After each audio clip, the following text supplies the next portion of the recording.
Today's guest, Andreea Lungulescu, principal recruiter from Wayfair, and now starting a new role, but we will not announce it yet. When you don't have a structure, you need to put a structure in place, or at least that's what I felt was right to do. I still feel to today.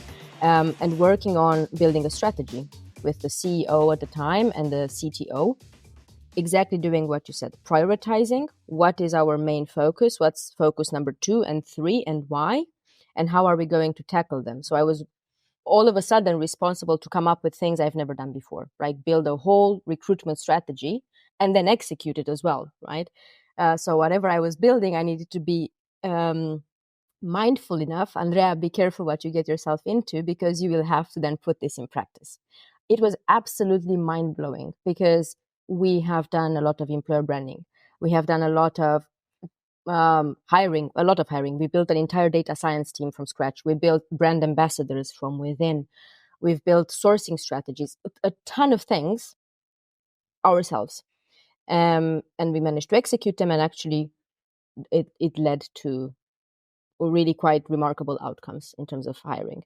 So then I knew I don't want to manage people. I had some freelancers collaborating with me at some point again. Then they brought me back into the, let's say, core Zalando. Again, the structure in the talent acquisition department changed. So I ended up being again given to a business domain which needed to grow. So they were looking like, where is a fire? There. Okay. Just send Andreea over there to.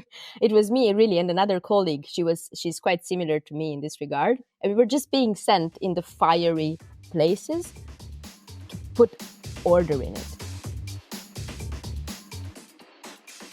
So Andreea and I talked about career design and also how to break through ceilings, because a lot of functions, especially in the recruitment function, there is a ceiling on the senior function, and how to break through it without becoming a leader. So even becoming a principal recruiter and dealing with outstanding complexity in scopes, and also what's the right attitude and the right frameworks to be able to go that journey. So for every ambitious recruiter, that's a must listen episode to you. Then you can build trust, and then you can spend less time communicating and more time just getting shit done. Then I went home and thought about this sentence. We basically put it on the table. Hiring takes time. People are trained. How to objectively judge certain situations. It's very, very, very, very hard to change things. That was the learning. Entrepreneurs with empathy. To the people side. Good morning, Andreea. It's nice to see you in this format again, because we met so many times now after we met at one event. And then at another one, at a coffee, and then another one. True. From Berlin to Amsterdam to everywhere. And now you're sitting in Bucharest, and I am in Tyrol. Okay. So we are never, I think it's the first time we actually meet online, funny enough, for Yes. the era that we live in. Yeah, I'm in Bucharest, came home for Christmas, I guess you too. Yes. Yeah. So it's nice to see you again, and I'm quite hyped. Yeah, me too. And today we talk about something very exciting. It's about career development and overall attributes on how to become a better recruiter, or to just level up expertise, skill set, whatever it is. So I'm looking forward to dive into that. But before, maybe you can tell us a bit more about yourself and your journey. Sure. Today I'm a principal recruiter. This means that I do not have people under my direct leadership. However, I'm at the same level at what you would maybe call a senior manager or something like that, just to settle the scene a little bit for individuals who are not familiar with this job role. I started my career in recruitment, but I didn't study that, right? No, who does at the end of the day? I wanted to go into international management, marketing, and then life happened, right? So I ended up in recruitment. I've been doing this for around 13 years now. Started with very specialist engineering, automotive, aerospace, and then shifted when I moved to Berlin, because I started in the UK. When I moved to Berlin, I shifted into software engineering. And that's what I've been doing for the past 8 years plus, with Zalando for a really long time, then with Wayfair for a relatively long time as well. That's from a professional standpoint, right? On the side, I luckily managed to kick off and found the TA Crunch community in Berlin. This is a talent acquisition community for the Berlin scene. I love it being so active, and we came back to life kind of like after the pandemic, luckily. And on top of that, I'm a human being, right? I think I'm really proud of having won some innovation awards. There were both with my companies, but still, it was my mind that worked into that. Quite a creative person, so I paint, and a massive Audi fan for those in the room who are not an Audi fan. I need to put that out there. Currently, I'm having an Audi. Last time when we No. met, I had a BMW, yes? Yes. Okay, this is breaking my heart. Okay, but I'm happy. Uh-huh. No? Audi all the way. Okay, cool. So you had I would say a career that it's very rare still, I would say, because what I see in many companies that there is a ceiling for talent acquisition professionals at a senior level. Mhm. And afterwards, they need to move out into talent acquisition to go further and more becoming maybe a business partner because this is seen more strategic and whatsoever. Or they become a lead, a head director, and then a VP, but the VP people. And maybe there is a VP talent acquisition position somewhere for crazy times, but that's not really the regular path. Yeah. So how do you see the topic of the talent acquisition role facing a ceiling at a senior level, because you broke through that ceiling and not many people do or did? Yes, there is a tiny element of luck in there. You are correct, and that was also my observation as well. When we are talking about the two different career tracks, individual contributor track versus managerial track, which exist in most of the roles we do, regardless, right? If you are in accounting, if you are in marketing, even engineering, right? They are a bit separate. In recruitment, we miss that. We miss this above senior recruiter level. What's next? So, as you correctly said, either you move into HR business partnering if you have the empowerment to do so, or shifting into management. And that was exactly my experience. And I fought against it for so long with Zalando. That was also one of the reasons why I had to exit the business. The element of luck was that this is quite true for Europe. However, with the US, I observed that there are more companies embracing that. And if you look even in London, for example, where it's more prevalent to have companies from FANG, for example, they do have the roles, right? Questionable if they need them or not, because it's a lot driven again from the States. So I was lucky enough that Wayfair is an American company and they have this role available. So I was their only principal recruiter in Europe, and I was responsible for Europe and Asia when we opened up the India Tech Development Center. Now, to go through this ceiling, I I just banged my head against it, to be honest, for a very long time. But it was all about taking a lot of ownership of topics, and I quite bluntly refused to lead people, because I believe that for people to become people managers, first of all, they need to want to do it. I did not want to do it. And then I believe that what if I ruin somebody else's career? So I need some training. I would like some empowerment, some help in becoming a good people leader, right? Plus, I really don't want to get away from the operational pieces of my work. I love doing the operational recruitment still, while having a lot of, let's say, impact on really quite large organizational projects, or imagine process improvement, development, and so on and so forth. So I just kept on proving the worth of the role, where I can partner with the leader, but I don't have to be the leader. They can take care of that, and I can take care of a lot of executive topics, strategic topics, really large projects, project management. They didn't have time for, right? So that's how kind of like I managed to prove the worth of the role and get there. So now I'm advocating for it with a passion. In case you like my show, please subscribe. I would really appreciate it. When you were at Zalando, I can see it on your LinkedIn, you already started as a lead recruiter and did a lot of executive searches, and then you stayed there for 6 years, which is also a reasonable time, and also a time when Zalando really grew, right? So that was also a big growth stage you did with them. Yeah. How did that environment change shaped your experience? Because I think we all know in the Berlin ecosystem that Zalando is and was one of the companies where people liked to hire for or from, especially also in the recruiting space, because there were certain structures and there were certain number of roles, a variety, what every other business somehow needed as well. And it was a company that went from startup to being a public company out of Berlin. So how did this environment at Zalando shaped your experience? And what did you take out of it that you then would be, let's say, ready to to push through that ceiling? Yeah. Because maybe a lot of people want, but they just can't. 100%. I love the question, and you are so correct. When I joined Zalando, literally in my first day, my lead was not even there. She was on holiday, but she left me a note, and she said, we need to hire 2,000 engineers in this upcoming year, and you're responsible for mobile development across all of our sites in Europe and front-end development.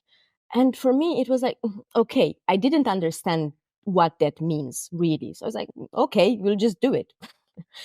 The very good experience that I had with Zalando was it was so diverse. So we started having a team structured in a way. We had sourcing, we had coordination, we had recruiters, and we all worked together, an employer brand.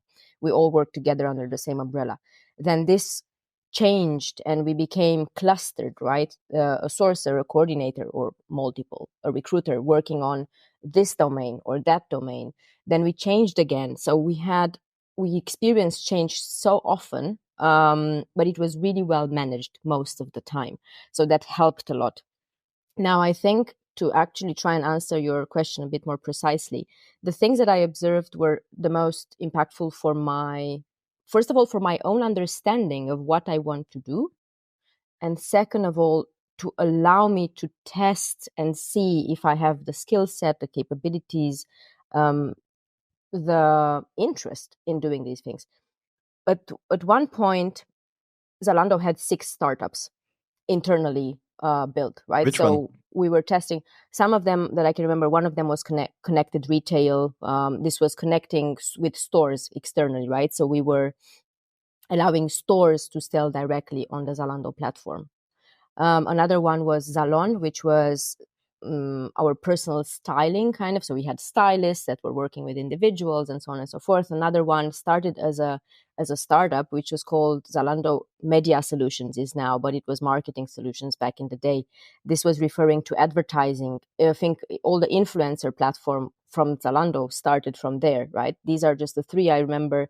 Then we came with Wardrobe, which later became Circle. So the circular fashion, right? And unfortunately, I can't remember the names of the other 2. Oops. Also, maybe Zalando Launch was also there. Lounge, yes, of course. And also the payments, because I think payment was also an extra. Yes, right? Yeah, payments started. Yes, you're very correct. However, payments had a bit of a special treatment. It came as a spin-off, but it was treated slightly specialist because they were also based out of Dortmund primarily. And Lounge also was not necessarily a startup. It was quite an entity, right? So already it started quite big, as weird as it may sound. I remember when I did some executive searches back then for a fintech, I also had some executives from Zalando Payments. And then we talked about this as a separate unit because initially this was not clear to us, right? And then after some interviews and some meetings, we figured out and in the discussion together saw that actually this business by itself, which was just dealing with the whole payment piece of Zalando customers, like factoring and so on, it was a unicorn by itself. Yes, yeah, it was. And it became better and better. And now they have a lot more things, even in relation to the way they do supply chain. It's fabulous, right? What this company achieved. And I think I was always a very ownership type of individual, right? I have one of the strengths is command. So I don't know, I see a problem, I go at it, I come up with some solutions, and then I have no, I'm quite courageous. So I don't have much shame. If I want to propose something, I will just go and propose it. I mean, the worst thing that can happen is that people say no, right? But if I propose it smartly enough or intelligently enough, maybe it works. So I think this was one of the things that helped. But then with the startups, they needed someone who's a bit of a maverick, who is would consider going and hiring for all the startups at once. And they took me out, proposed this to me, and they took me out, and I was like, sure. Yeah, just like the 2,000 engineers, I didn't really understand how much that is. I was like, sure. So I went and I started working with the startups. And all of a sudden, I had 600 people that I was working with as the sole recruiter. And these 600 people were One here. moment. You had 600 hiring managers or six? They were together A unit 600. Okay. And how many hiring managers? Countless. I honestly will never be able to remember because I was doing both commercial and tech. Oh, crazy, yeah. So I went And there. how do they Yeah. now the questions are coming in. Yeah, How do they talk to each other that the priorities? Because what usually happens when you're hiring, or overall a talent acquisition department is hiring for several units. Yeah. Everybody's just considering their own bubble of priorities. And then you're always oversubscribed, and everybody's chasing you. It's urgent, it's urgent, it's urgent. But if 3 or 2 parties say it was that, exactly like that. Okay, what is more urgent, right? So I don't know. actually, if can you you hear as a talent acquisition I can't function see you. are not able to really prioritize without them involving them, because they should actually talk to each other and prioritize and sign off overall derived from the business strategy.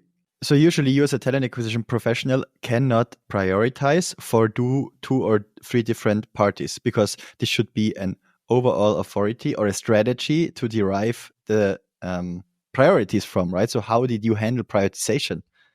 Yeah, I didn't. That's the very short answer. But what I did was, okay, I went there and I remember I started with 3 of the startups. And I went and I was like, okay, what do you need? What do you need? What do you need? And they started coming, right? Because they needed to, startup, right? They want everything today and like, let's grow and let's do. And it was beautiful in a way.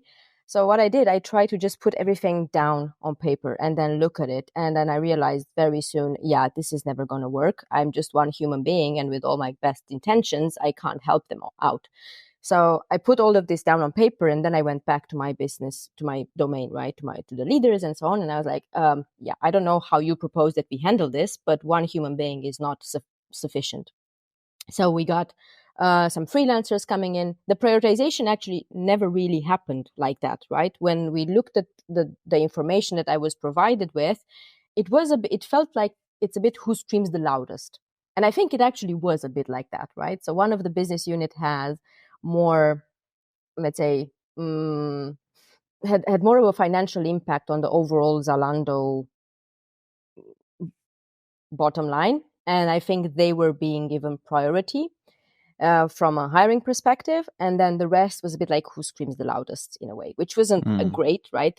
It's been a long time since. I think a lot of things. It's happening, but it's not a good strategy. Exactly. That's precisely correct. I think it was just we were still trying to get our footing in. And it was still, I wouldn't say early days, but Zalando was still in the hyper growth mode at the time.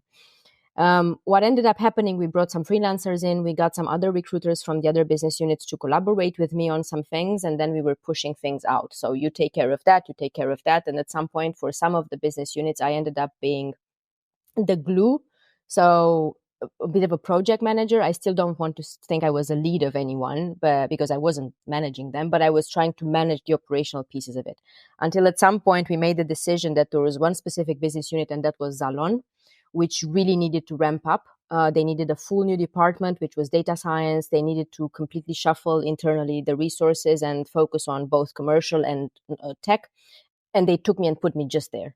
So it was, I think, the first time when I had a full-blown business unit on my own. So I was the one person doing talent acquisition for Zalon. And this is probably the moment where I realized I love this. I really love this because I was very close with the CEO, very close with all the heads and VPs and so on and so forth. And we were building everything together. Like there was a lot of autonomy, there was a lot of back and forth and idea sharing. And this was extremely helpful to realize like, okay, this is the path I really should be going on later on. And it also helped me a lot. Again, your original question was in relation to let's say the capabilities, the skills, how did I get into that, or how does this further develop, right? When you don't have a structure, you need to put a structure in place, or at least that's what I felt was right to do. I still feel to today. And working on building a strategy with the CEO at the time and the CTO, exactly doing what you said, prioritizing what is our main focus, what's focus number 2 and 3, and why, and how are we going to tackle them. So I was all of a sudden responsible to come up with things I've never done before, right? Build a whole recruitment strategy and then execute it as well, right? So whatever I was building, I needed to be mindful enough. Andreea, be careful what you get yourself into, because you will have to then put this in practice. It was absolutely mind-blowing, because we have done a lot of employer branding. We have done a lot of hiring. We built an entire data science team from scratch. We built brand ambassadors from within. We've built sourcing strategies, a ton of things ourselves. And we managed to execute them, and actually it led to really quite remarkable outcomes in terms of hiring. So then I knew I don't want to manage people. I had some freelancers collaborating with me at some point again. Then they brought me back into the, let's say, core Zalando. Again, the structure in the talent acquisition department changed. So I ended up being again given to a business domain which needed to grow. So they were looking like, where is a fire? There. Okay. Just send Andreea over there to. It was me really and another colleague. She's quite similar to me in this regard. And we were just being sent in the fiery places to put order in it. This organization was called Merchant Operations at the time. And I think there I had the most success in building literally everything from scratch with them. And it is within an organization, so you can't really do whatever comes to your mind. So you still have to... Andreea, I think this is something what you just said, to summarize. Yeah, first of all, you need to have the accountability and ownership, as you just described, to just do what is not asked to be done. But when you just sit down on a blank piece of paper, thick a bit, and intuitively also structure the information in a way that it makes sense for the problem to be solved and the outcome to be achieved. Mm-hmm. This is the ownership needed, but also the methodological approach to be capable of doing it. So that's also important in my opinion. So a lot of analytical thinking needs to be there as well. And I think then when delivering it, you also need to have a certain level of operational excellence or bias to action, but not getting caught into doing activities and being on the phone or reaching out to people just for the sake of achieving numbers. Also thinking, is it the right way and the right qualitative approach to do so? And then finding the balance between what is doable, what is necessary, where I might be at risk of people dropping off or expectations not set, and then anticipating instead of afterwards when things break, come back and need to build up activities again. This is what a lot of people do wrong. And then the pressure is even higher and it's even more uncomfortable instead of thinking upfront and anticipating with a sense of urgency. So let's dive into your career framework, because I saw your career frameworks. We also have a career framework and there is a big overlap. So I want to hear from you now what you think are the attributes a principal recruiter or a recruiter above or beyond senior should really be outstanding in to break through that ceiling, what we discussed. Yeah. Everything you mentioned, but I will come back to some of them. I would start, however, with influencing skills, because remember, we are both operational and multipliers, and influencing skills are absolutely essential. And this you kind of gain first from learning how to negotiate offers, which are a bit more complex, a bit more complicated. At least this helped me a lot. And then learning how to deal with different kinds of individuals. Definitely one thing that I'm still learning, and I learned maybe too late, emotional intelligence comes in play here, and it plays a huge role. So being an emotionally intelligent individual, meaning that you have self-awareness, that you can read a room, that you can read other individuals, that you understand social settings and so on and so forth, this helps a lot in influencing others, right? And knowing how to do so. Then in strong relationship with this one is understanding what data to look at and how to look at it and how to present it back so that you get out of it what needs to be really used later on. Because a lot of people, everybody talks about data, but what data and how are we looking at it? So learning how to storytell, learning how to draw, and now I'm coming back to what you said, understanding risk. But not only understanding risk, but being able to say, this is what we are headed. If we are headed in this direction, these are the risks that we might encounter. At the same time, these are the mitigations we can put in place. So risk, potential solution. So this is maybe the second or the third thing that I would mention is a problem-solving mindset. If you observe a problem, then it's not sufficient to highlight the problem, but you have to come up with solutions for how to actually solve that problem. And a lot of people, sadly, I notice that they stop at shouting, we have a problem. Fantastic, good. Yes, we know. Let's do something about it. So coming up with a plan or proactively, right, approaching, this is the problem we have. These are the 5 solutions I see possible. Let's discuss. This comes from within. It comes from a little bit of personality as well, which can be taught a bit more difficultly. Another thing is they need to understand that their work needs to impact at scale. It's not sufficient that your work impacts a small, tiny division or a small, tiny team. Your work, your projects, your activities need to go at scale. If the scale is horizontal, meaning that you work with a number of business domains in your organization. If it is vertical, or the projects you work on are having implications, right? That's also 100%. possible. If it's going vertical and you go all the way to C-level and you are an absolute specialist in one thing, that's also another scale we can look at. And most importantly, it needs to have a true impact on your talent acquisition domain. So your work needs to reflect in making the work of those around you easier, faster, so more efficient, more optimized. And you need to be very mindful of that. You're not a lone wolf, you're a multiplier. And it needs to really, the results of your work need to really be, let's say, advocated for, and you need to advocate for them a lot of the time, and implemented across. So you mentioned operational excellence, right?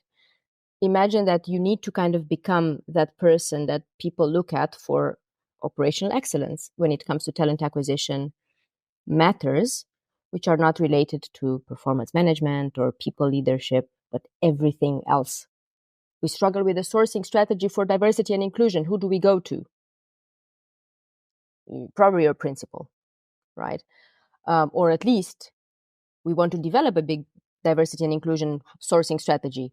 We should involve them in developing this. I'm not sure if you want to delve any further into this, or if this is... That's totally what I wanted to hear, and I also can confirm that because I had a similar situation. I started people-wise, and in the beginning it was a one-man show where I just did freelancing through a brand and then built up some people. But I was also thrown in to fires that burned, especially at Tier, when I think there was more than 200 million funding and they needed to expand. And I think when I was there, we started growing from 800 or 600 to at some point peak with all the blue collar workers. It was around 2.8, 3,000 people. And I was actually just leading teams of 5 before, and I was 25.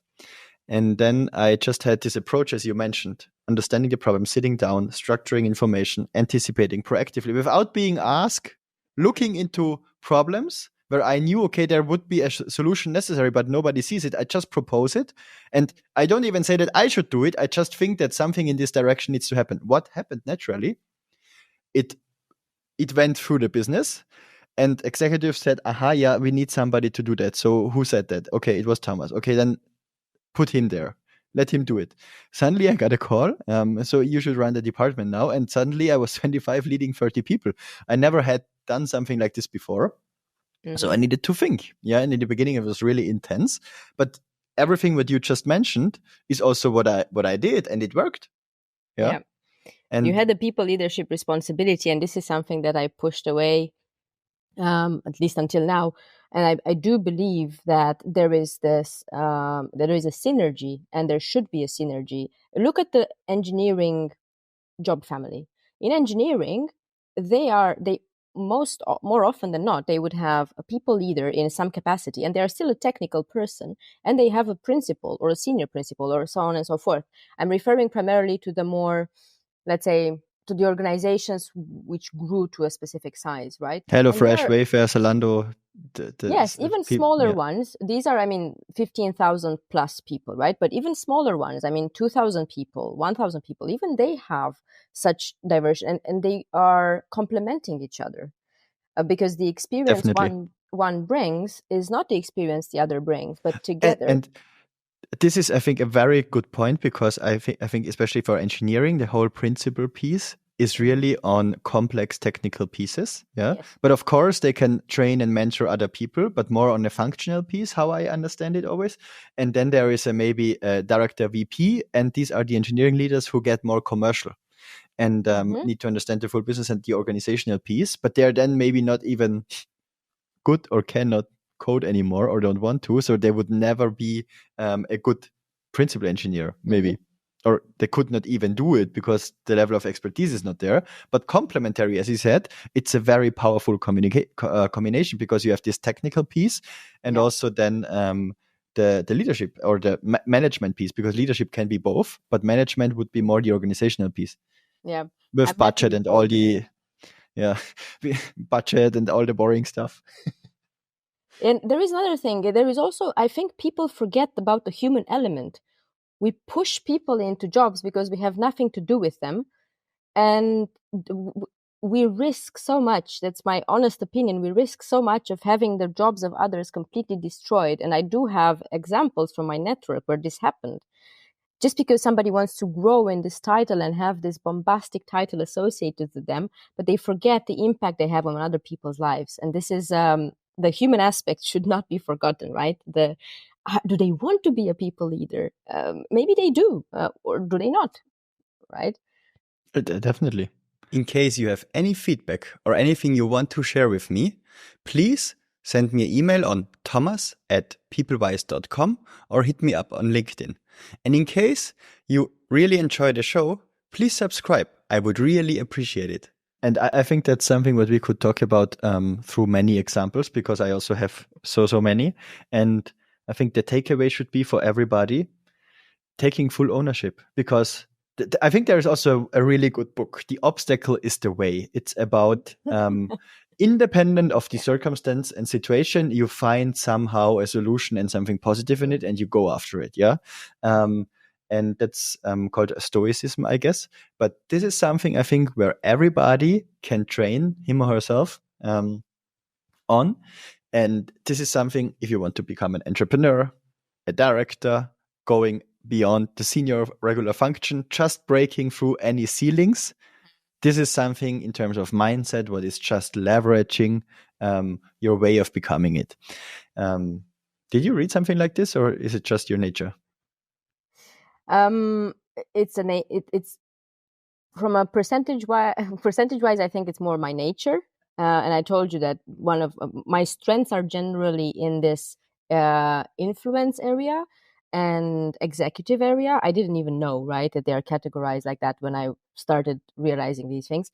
But I laughed when you mentioned the book, because despite the fact of not having read that book, I have read tons of other books in relation to more or less a similar topic. And while I agree with it to some extent, I also believe that some things are intrinsic. So some things I believe can be taught, some maybe not so much, because it also depends on how we are as individuals and whether or not we want to go in that direction. However, if individuals out there listening to us will consider a path of a principal in talent acquisition, they have to be fully aware of what this role entails in this regard, as you mentioned, being extremely autonomous, balancing autonomy with, let's say, being mindful of not pushing other people's buttons, which I've done a lot, and I probably will still do. Not something that I'm proud of, but it happens, right? So you have to have a level of autonomy, and you have to be mindful of the impact of your work, because that impact can be positive or negative. So when you do see problems, when you do want to solve things, the way you go about it needs to be quite mindful, right? Because there is a downstream. It's not only this problem might affect a lot of other things around which you may not be aware of. And this is something I would like to call out. Individuals, as they grow in their career towards a principal, your knowledge has to go way beyond your immediate domain. So if you work in tech, you need to make quite sure you understand the business that is related to that tech. It is not sufficient that you just know the tech department, because again, downstream, your actions with the tech department will have repercussions outside of the tech department. So you need to expand your knowledge, right? And some individuals may want to stick to this subject matter expertise. And therefore, I think a lot of experience, curiosity, plus mental models are relevant. And I'm a big passion. So I'm really passionate about that and a big advocate. Yeah. So I call out some books as well. Number 1, Thinking in Systems. Number 2, The Art of Clear Thinking. Number 3, Mental Models, Volume 1, 2, 3. And these are all books that should be read at some point for people that want to go into a certain level of dealing with complexity, because this just helps being sharp, top of mind, and 100%. Fast. Oh my God, the models. I have the book with me, but it's hardcover and I hate it because it's heavy. So I traveled with it. I have it both. I have it as hardcover and Kindle because I read through it always again. Okay, that's a smart one. I like the touch feeling of the book. And I will call another book out, which is Words That Change Minds. It is absolutely brilliant. And yeah, we won't go into naming books right now because we will never finish this. But definitely, again, this also comes from curiosity. You can't make people want to read books or listen to podcasts if they don't have it intrinsically. But maybe you can inspire them in that direction. Who knows?